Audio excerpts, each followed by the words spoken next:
जी, अस्सलाम वालेकुम। आज हम एक नई सीरीज़ शुरू करने लगे हैं जो टोटली डिफरेंट होगी मशीन लर्निंग से। इसको हम डीप लर्निंग का नाम दे रहे हैं। तो डीप लर्निंग जो है ये एक अनदर ब्रांच है आर्टिफिशियल इंटेलिजेंस की। अ, आपने आर्टिफिशियल इंटेलिजेंस के बारे में हमने आपको बताया कि वो क्या है, फिर हमने आपको बताया कि मशीन लर्निंग क्या है। और मशीन लर्निंग की कुछ चीज़ें हमने आपको सिखाई। अब इसके ऊपर है कि हम आपको डीप लर्निंग के बारे में बताएँगे कि डीप लर्निंग क्या है। तो सबसे पहला तो क्वेश्चन आपको यही आ जाएगा कि डीप लर्निंग क्यों आपने अ, इसका रीज़न क्या है? ठीक है? जब आपने मशीन लर्निंग कर ली, जब आपने मॉडल बनाने शुरू कर दिए, जब आपने प्रेडिक्शन कर दी, तो फिर why you need deep learning? आप उस तरफ क्यों जा रहे हैं? इसको हम आंसर करने की कोशिश करेंगे कि डीप लर्निंग की रीज़न क्या है, वजह क्या है। इसको 3 सेक्शन में हमने डिवाइड किया है कि पहले तो हम आपको ये बताएँगे कि डीप लर्निंग है क्या? ठीक है? इसका मतलब क्या है? दूसरा हम आपको बताएँगे कि when we apply deep learning ये कब इस्तेमाल आप कर सकते हैं। और तीसरा हम इसके बताएँगे कि how you apply deep learning ये, लेकिन ये सारा का सारा जो है ना वो बड़ा ब्रीफ हम आपको डिस्कशन देंगे। हमारी कोशिश ये है कि हम आपको ए से ज़ी तक लेके जाएँ इस वीडियो के अंदर, और आपको ये समझ आ जाए कि डीप लर्निंग का मीनिंग्स क्या है, उसका मतलब क्या है। तो कोई इसके अंदर हार्डकोर हमने प्रोग्रामिंग साइंस नहीं डाली, सिंपल अल्फाज में आपको हमने सिखाने की कोशिश करनी है कि जब आप 30 मिनट्स के बाद आप जाएँ तो आपको पता हो कि डीप लर्निंग है क्या। तो लेट्स सी कि स्टार्ट फ्रॉम स्क्रैच अगर हम करें तो व्हाट इज़ डीप लर्निंग, ये पहले भी इसको हम डिस्कस पिछली वीडियोज़ में हमने ब्रीफली डिस्कस किया है कि inspired by human brain neural network, जो ह्यूमन ब्रेन का जो न्यूरल नेटवर्क है, जिस तरह वो काम कर, आपको पता है कि न्यूरॉन जो है ना, ह्यूमन दिमाग के जो न्यूरॉन है वो कनेक्ट होते हैं एक दूसरे के साथ और कम्युनिकेशन हो रही होती है, एंड इट्स वेरी कॉम्प्लिकेटेड।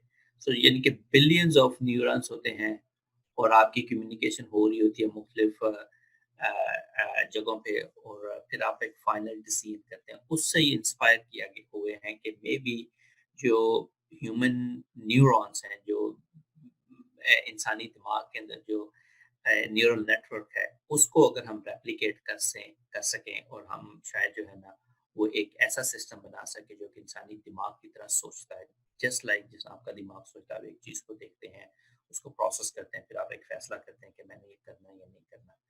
तो एक तो ये इसकी वजह है। दूसरी ये है कि जो आपने मशीन लर्निंग के अंदर अभी तक सीखा है, वो बड़ा लिमिटेड डेटा है। ठीक है ना?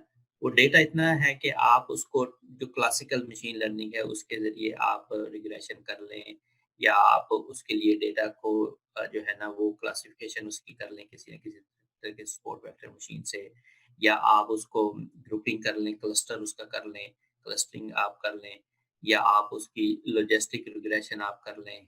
ठीक है? तो ये सारे वाले जो क्लासिकल आपने तरीके देखे हैं, ये इसके लिए डेटा जो है ना वो स्मॉल अमाउंट ऑफ डेटा है, ठीक है? अब स्मॉल अमाउंट ऑफ डेटा वो कुछ भी हो सकता है, वो 500 से लेके 5000 तक हो सकता है, 50,000 तक भी हो सकता है, लेकिन स्टिल वो वाला जो डेटा है, ये क्लासिकल जो मशीन लर्निंग के मेथड है उसको डील कर सकते हैं। लेकिन जब आपके पास डेटा बहुत ह्यूज आ जाता है, यानी कि डेटा की जो फॉर्म है वो बिग डेटा से मतलब ये है कि आपके पास टेराबाइट से multiple terabyte, millions of terabytes में डेटा आ जाता है।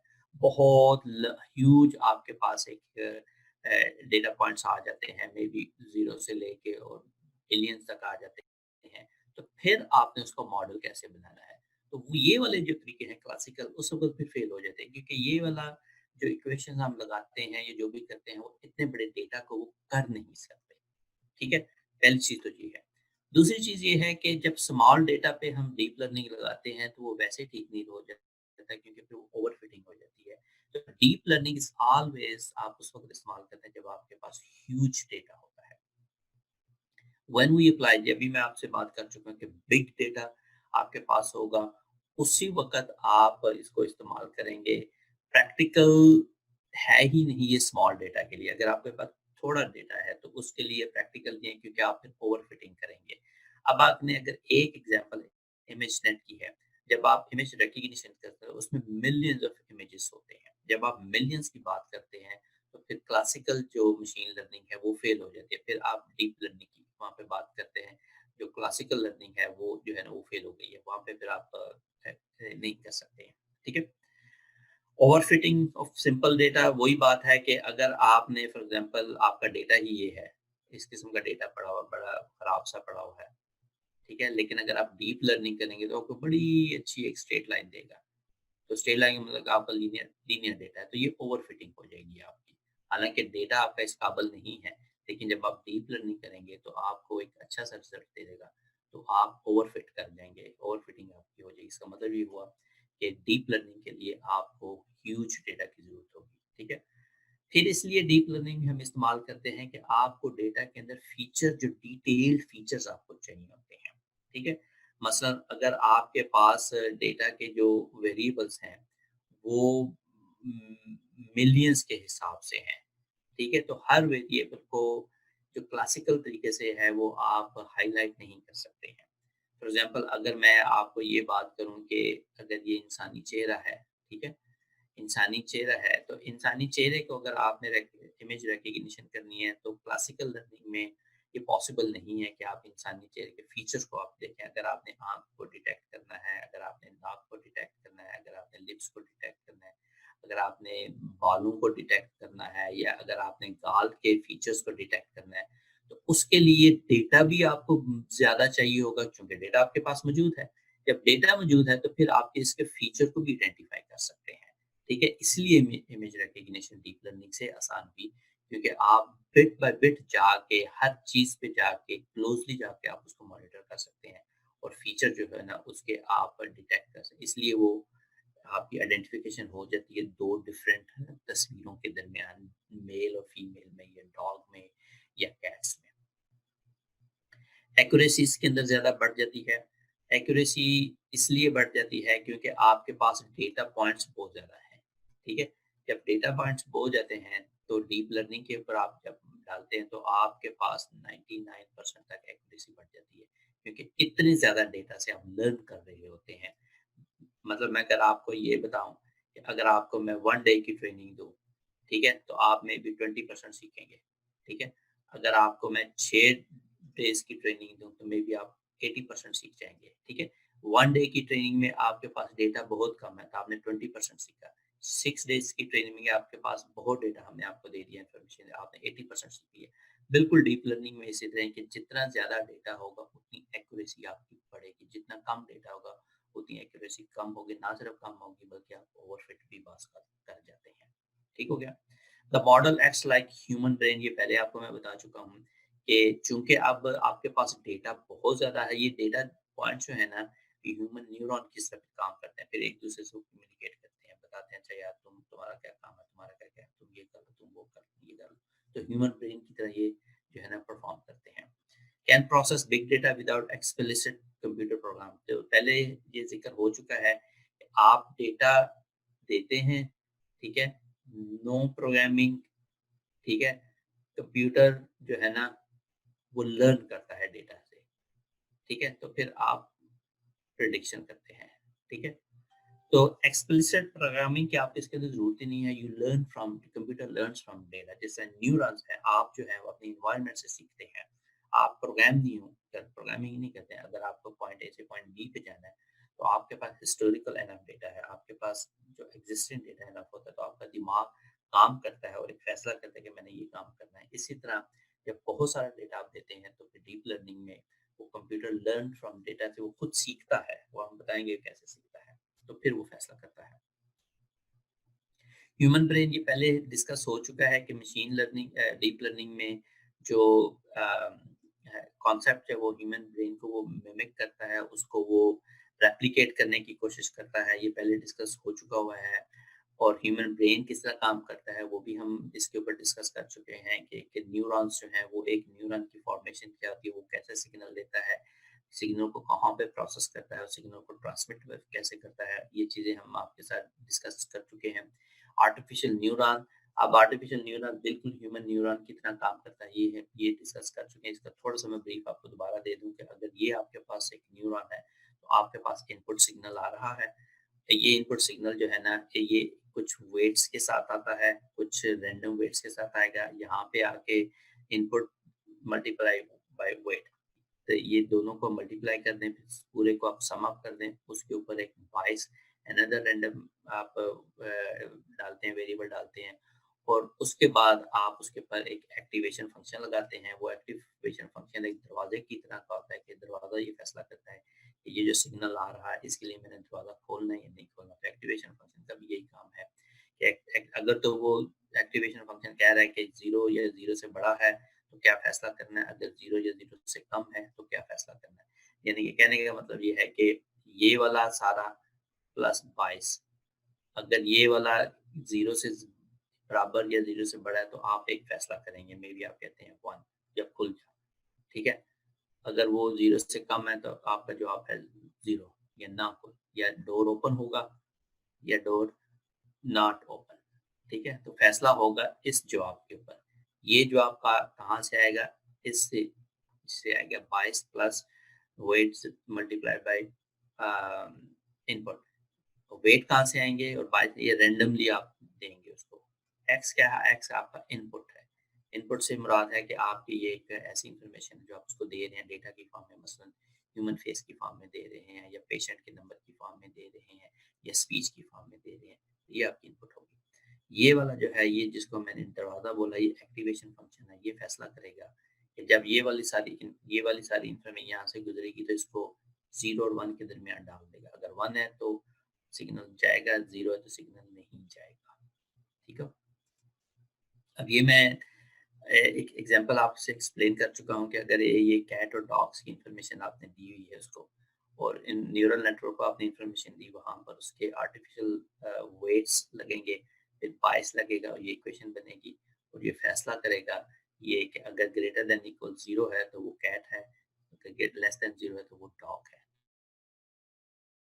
तो ये न्यूरल नेटवर्क का बेसिकल कॉन्सेप्ट है। अब ये वाली फॉर्म, ये जो तस्वीर को ऐसे ही आप फीड कर देंगे, वेट दे देंगे, ये क्या होता है, ये हम आपको बताते हैं अभी। अच्छा, ये एक्टिवेशन फंक्शन जो है ये मुख्तलिफ किस्म के हैं। इसके ऊपर हम बात डिटेल में आपको बताएंगे कि किस मॉडल के लिए कौन सा आपने एक्टिवेशन फंक्शन लगाना है। इन अदर वर्ड्स, किस मॉडल के लिए आपने कौन सा दरवाज़ा लगाना है, लकड़ी का लगाना है, लोहे का लगाना है, जंगले का लगाना है, डिपेंडिंग ऑन कि आपकी इनपुट इन्फॉर्मेशन कैसी आ रही है, तो हमने दरवाज़ा भी वैसा ही लगाना है, ठीक है।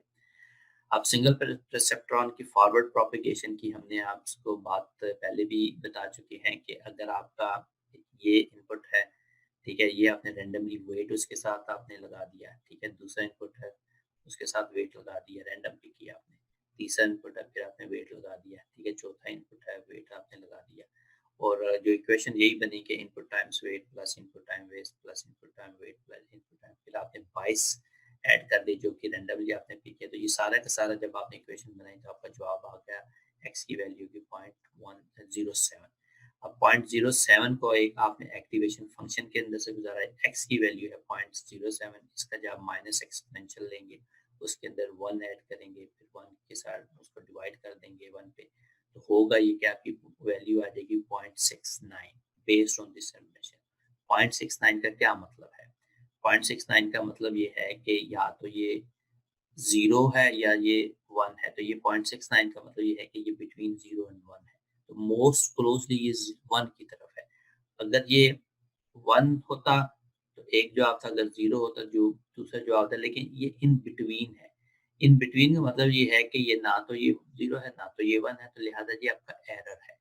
अगर आपका इनपुट जो है वो कैट है, और कैट को आपने 1 से रिप्रेजेंट किया हुआ है, जवाब आपका 0.67 है, तो जो आपका एरर आ गया 1 माइनस 0.69, ठीक है। तो ये आपका जो है ना आपका 0.31 एरर आ जाता है, ठीक है। अगर आपका इनपुट जो है वो डॉग है, ठीक है, और डॉग को आपने 0 कहा हुआ है, ठीक है, तो फिर आपका जो एरर है ना वो माइनस पॉइंट 31 आ जाता है, जो एरर आपका आएगा, ठीक है। तो इन एनी केस एरर को आपको एब्सोल्यूट वैल्यू आप उसकी हमेशा से लेते हैं। तो ये तो हो गया आपका न्यूरल नेटवर्क जो फॉरवर्ड प्रोपेगेशन होती है, यानी कि आप फॉरवर्ड प्रोपेगेशन का मतलब ये है कि आपने एक दफ़ा दे दिया, आपका जवाब आ गया, अब आप कुछ नहीं कर सकते हैं। अब आप दोबारा से स्टार्ट करें इसको, फिर ये रन करें, फिर ये रैंडमली वेट पिक करेगा और ये जवाब आएगा। अगर फिर आपका जवाब 0 या 1 नहीं है, फिर आप दोबारा करें, स्टार्ट करें। तो ये आपको बार-बार करना पड़ेगा जितनी देर तक आपका जवाब जो है वो 1 या 0 नहीं आता, डिपेंडिंग ऑन कि आपने कैट डॉग की क्या लेवल्स लगाए हुए हैं। तो जितनी देर तक वो जवाब नहीं आ जाता, उतनी देर तक आप आगे नहीं बढ़ सकेंगे, आपका मॉडल ठीक नहीं होगा। इसको बोलते हैं फॉरवर्ड प्रोपेगेशन, यानी कि आप एक ही डायरेक्शन की तरफ जा रहे हैं, आप वापस नहीं आ सकते, आप फॉरवर्ड जा रहे हैं। अगर आप इसको ठीक करना है अपने जवाब को, तो फिर आपको दोबारा से स्टार्ट करना होगा। ये सारा प्रोसेस हमें आपको दोबारा से स्टार्ट करना होगा कि यहाँ पे आप दोबारा आएँ और ये वेट दोबारा पिक करें रैंडमली, ये 22 दोबारा रैंडमली पिक करें, फिर प्रोसेस करें, फिर देखें आपका जवाब क्या आता है। अगर फिर भी जवाब नहीं आया, फिर आप जाएँ। तो ये बार-बार करना पड़ेगा आपका। इसको बोलते हैं फॉरवर्ड प्रोपेगेशन, और ये करने के लिए डेफिनिटली आपको ह्यूज कंप्यूटेशनल पावर चाहिए होती है। अच्छा, मैथ हमने आपको एक्सप्लेन किया कि थोड़ा-सा इसके अंदर मैथ है कि मैट्रिसेस की फॉर्म में आ रहा होता है, जो इनपुट है वो आपका मैट्रिक्स है, जो वेट्स हैं वो आपके मैट्रिसेस हैं, जो पाइस है वो आपका मैट्रिसेस है। इन मैट्रिक्स को यहाँ पर आपने इन मैट्रिक्स को सिर्फ आपने मल्टीप्लाई किया और ये मैट्रिक्स जमा कर दिया, जो जवाब आया उसके ऊपर आपने एक्टिवेशन फंक्शन लगाया और आपकी ये आउटपुट आ गई। तो ये थोड़ा-सा मैथ है, ये हम बताएँगे कि इस मैथ को भी आपने खुद से नहीं करना होता।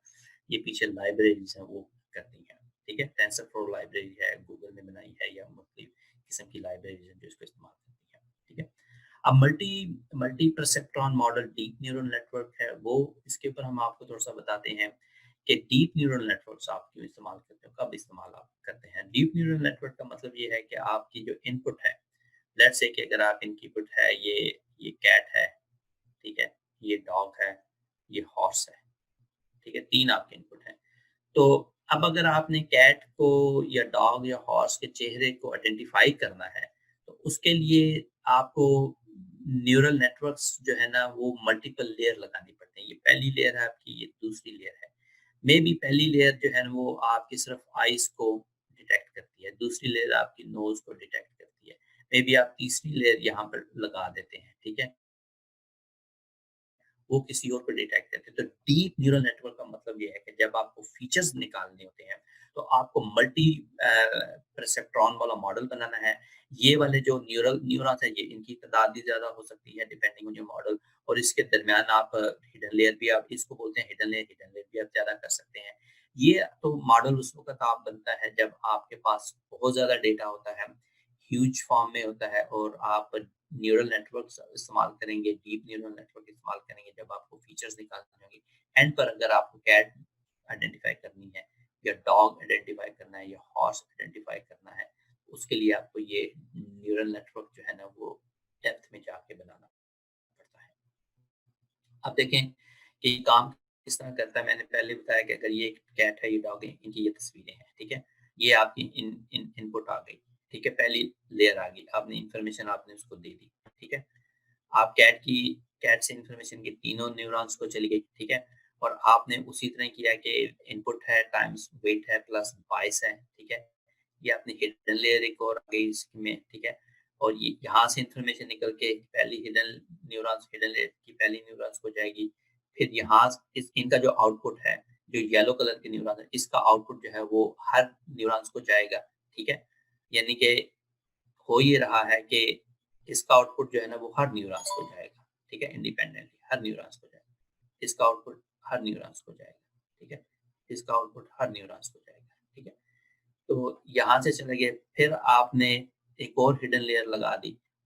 अब इनके आउटपुट जो हैं, जो ब्लू कलर के हैं, आउटपुट जो जब ये प्रोसेस हो जाता है सारी चीज़, ये सारी चीज़ प्रोसेस हो जाती है, इसका एक आउटपुट बनता है। ये आउटपुट जो है ना वो इस न्यूरॉन को जाएगा, यहाँ से जो है वो इस न्यूरॉन को जाएगा, यहाँ से इस न्यूरॉन को जाएगा। तो ये आपने फिगर के अंदर भी देख लिया है कि आउटपुट जो प्रीवियस लेयर की आउटपुट है, इससे जब प्रोसेस होती है तो फिर अगले न्यूरॉन को कैसे जाती है, ठीक है?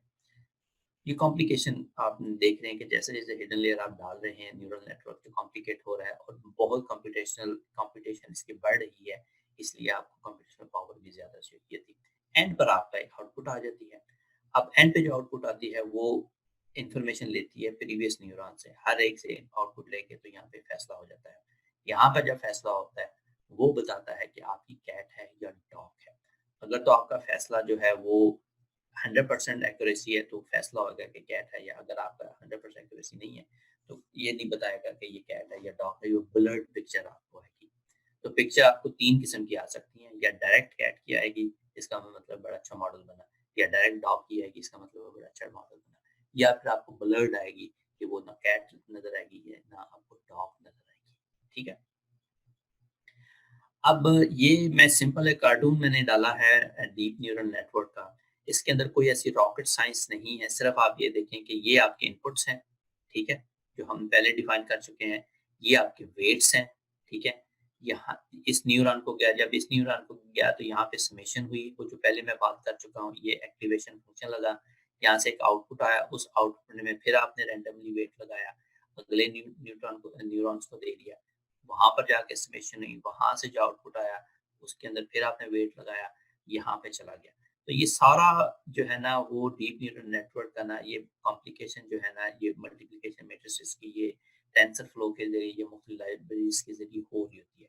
और एंड पर आके आपने वही किया कि सारी इन्फॉर्मेशन को सम किया, वहाँ पे एक्टिवेशन फंक्शन लगाया और यहाँ पे आपका आउटपुट आ गया। और आउटपुट जो है ना वो आपको बताता है कि आपका जो आउटपुट है इनपुट से कितना डिफरेंट है। अब ये एक एग्जांपल लें, इस एग्जांपल में देखें ये एक तस्वीर है। इस तस्वीर की खातून की तस्वीर है, इसके 28 पिक्सल हैं, इस तरफ 28 पिक्सल इस तरफ है, ठीक है? तो ये तस्वीरें जो है ना ये पिक्सल की फॉर्म में होती हैं। इसके 28 पिक्सल जो है ना हॉरिज़ॉन्टल है, 28 ही पिक्चर और इसके जो है ना वर्टिकल है। इन 28 पिक्सल को अगर आप मल्टीप्लाई करें, ठीक है? 28 टाइम 28 तो ये बन जाता है 784। इस तस्वीर को बेसिकली आपने छोटे-छोटे पिक्सल में आपने डिवाइड कर दिया, ठीक है? अब ये वाले जो है ना आपने ब्लैक, ये वाला एरिया ज़ाहिर कर रहा है क्योंकि पिक्सल है। ये ग्रे जो है वो ये इसके बाल रिप्रेजेंट कर रहे हैं, और ये जो व्हाइट है मे बी इसका चेहरा है या नोज़ है, ये चीज़ें कर रही हैं। लेकिन टोटल ये 784 पिक्सल हैं। 28 आपके हॉरिज़ॉन्टल, 28 वर्टिकल हैं, इनको जब मल्टीप्लाई करेंगे 784 आ जाता है। 784 को आपने एक ही रो के अंदर आपने ले आए, तो आप हर डेटा जो है ना वो इस तस्वीर को रिप्रेजेंट कर रहा है। हर डेटा पॉइंट जो है बता रहा है कि ब्लैक है, व्हाइट है, ग्रे है, एक-एक चीज़ को वो रिप्रेजेंट कर रहा है, ठीक है? तो ये तो आपका इनपुट की फॉर्म में हो गया, ठीक है? अब वो जो मैंने पहले आपसे बात की थी कि x1, x2, x3 क्या है, तो ये x1 है। कि जब इनपुट x1 है तो मे बी ये वाली आपके शायद वो आ गया, इसके ब्राइट आ गया।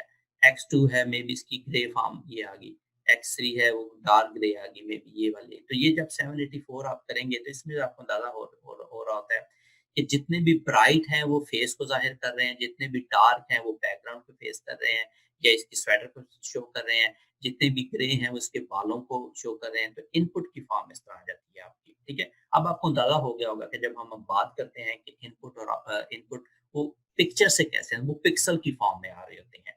और पिक्सल जो होते हैं वो डेटा वो 0 बिटवीन 0 और 1 की फॉर्म में आ रहे थे। जो 1 है वो मे बी ब्राइट है, जो 0 है मे बी डार्क है। इन बिटवीन जो होता है वो 0 से 1 से 0.3, 0.4, 7 वगैरह में आ जाता है, ठीक है? अब देखें, ये मैंने एक न्यूरल नेटवर्क पहली हिडन लेयर लगाई। ये इंफॉर्मेशन सारी पिक्सल से यानी कि सारे इनपुट से यहाँ पर आ गई इंफॉर्मेशन, एक लेयर को आ गई, ठीक है? अब आपने देखा कि यहाँ से मैंने मल्टीपल लेयर लगा दी हैं। अब ये देखिए अगली पिक्चर में मैं आपको बताता हूँ कि ये मल्टीपल लेयर का वजह क्या है? ये क्यों हम हिडन लेयर इसको कहते हैं? क्यों हम डीप न्यूरल नेटवर्क कहते हैं? और क्यों इसकी हमें ज़रूरत पड़ती है? सिंपल आप ज़हन में ये रखें कि इस वक़्त एक तस्वीर है, इस तस्वीर के जो है ना 784 जो हैं वो इनपुट्स हैं। 784 इनपुट्स को अगर आपने आइडेंटिफ़ाई करना है तो उसके लिए आपको डीप न्यूरल नेटवर्क की ज़रूरत है। और डीप न्यूरल नेटवर्क बनने का कैसे वो आपको अगली पिक्चर में हम बताते हैं, ठीक है? अब ये देखें अगेन मैंने इसको रेप्लिकेट किया, ठीक है? इसी को मैंने ट्रांसलेट कर दिया पिक्सल की फॉर्म में, अब 784 ये बन गया, ठीक है? ये वाला न्यूरल नेटवर्क मैंने बना दिया। अब देखें, ये हिडन लेयर आपकी, ये जो ये जो आपके पास आ रहा है 784 है ये सारे, ठीक है ना? ये हिडन लेयर आपने इसके लगा दी। यहाँ से कॉम्प्लिकेटेड एक नेटवर्क बनता है, इनपुट टाइम्स वेट प्लस बायस करके, तो आपने यहाँ पर आपका आउटपुट बनना शुरू करते हैं। ये जो हिडन लेयर्स है ना, ये वाली असल में हिडन लेयर जो है ना, ये आइडेंटिफाई कर रही होती है डिफरेंट फीचर्स को। मे बी ये वाली हिडन लेयर जो है ना, वो ब्राइट स्पॉट को आइडेंटिफाई कर रही है, ये वाली हिडन लेयर जो है ना मे बी वो ग्रे स्पॉट को आइडेंटिफाई कर रही है, ये वाली hidden layer may be dark spot कर रही होती है। फिर एंड पर आके इन कंबाइन करते हैं तो आपकी आइडेंटिफिकेशन होती है इस इमेज की, ठीक है। अब ये वाली हिडन लेयर देखें कि ये ऐसे स्पॉट को कर रही है जो कि ब्राइट, डार्क और लाइट डार्क हो रहा है, ठीक है। यहाँ दूसरी सेकंड ईयर में भी कोई आँख को रिप्रेजेंट करिए, कोई नाक को करिए, वो किसको करिए, ठीक है। तीसरी में आपने देखें कि पिक्चर्स क्लियर होने शुरू हुई। यानी कि अगर आप एक हिडन लेयर लगाएँगे, आपका आउटपुट जो है ना वो ये बनेगा, ये वाला। आपको नहीं पता चलेगा ये क्या है। 2 हिडन लेयर लगाएँगे तो आपका आउटपुट ये बनेगा। लेकिन आपको आपको ये तो समझ आ जाएगी कि कुछ शक्ल बन रही है, इंसान की है, जानवर की है, लड़की है की लड़के की नहीं, आपको पता चलेगा। तीसरी हिडन लेयर लगाएँगे तो आपके पास रिलेटिवली बेटर आपके पास जवाब आ जाएगा, ठीक है? जितनी हिडन लेयर्स बनाएँगे उतनी आपके पास एक्यूरेसी बढ़ती जाएगी, लेकिन कंप्यूटेशनल पावर भी बढ़ेगी। जितनी हिडन लेयर जितने ज़्यादा न्यूरॉन्स होंगे, जितनी ज़्यादा हिडन से लगाएँगे आपकी एक्यूरेसी बढ़ती जाएगी, लेकिन कंप्यूटेशनल पावर के चांस भी ज़्यादा होंगे। तो आई होप कि ये आपको समझ आ गई होगी कि हमने अ, उम, डीप न्यूरल नेटवर्क के ऊपर जब हमने एक तस्वीर को आइडेंटिफ़ाई करना है, उसकी इमेज रिकॉग्निशन करनी है, तो उसका तरीका क्या क्या बनता है कि उसको हमने डिवाइड कर दिया 784 पिक्सल में, हर पिक्सल को हमने फीड कर दिया हिडन न्यूरल नेटवर्क में। हिडन लेयर्स हैं वो एक-एक फीचर को आइडेंटिफ़ाई करती हैं और जितनी हिडन लेयर लगाएँगे आपका फीचर उतना क्लियर होता जाएगा और यहाँ पर आके आपका वो फैसला हो जाएगा कि ये जो वुमेन की पिक्चर है, यानी कि वो 0 या 1 की फॉर्म में आ जाएगा, है या नहीं है, ठीक है? यहाँ पर हम इसको ख़त्म करते हैं। अब अगर इसका जवाब ठीक नहीं आता, अगर पिक्चर ठीक नहीं आती, तो फिर हम आपको बताते हैं कि ये जो एरर आ रहा है, इस एरर को आपने कैसे रेक्टिफ़ाई करना है। वो एक लंबी एक साइंस है, एक लंबा एक कॉन्सेप्ट है, वो हम बताएँगे कि प्रोपगेशन क्या होती है, आपने एरर कैसे कैलकुलेट करना है, आपने ग्रेडिएंट डिसेंट किस तरह का लगाना है, क्योंकि वो ज़्यादा इम्पोर्टेंट है। यहाँ तक की चीज़ ठीक हो जाएगी, आप कर लेंगे, लेकिन जब आपका जवाब ही ठीक नहीं आ रहा, जब आपका जवाब वो पिक्चर जो है ना वो ठीक ही नहीं आ रही, तो फिर प्रॉब्लम वहाँ पे होगा। अब पिक्चर अगर नहीं आइडेंटिफ़ाई हो रही, अब हमने क्या करना है? उसके ऊपर हम दोबारा आपको रिकॉर्ड कर दूसरी वीडियो में बताएँगे कि व्हेन योर 100% एक्यूरेसी अचीव नहीं हो रही, जब आपकी एक्यूरेसी 60% अचीव हो रही है, तो 60 से 100% तक जाने के लिए आपने क्या चेंजेस करनी है, कैसे आपने करना है, इसको हम बाद में डिस्कस करेंगे। Thank you.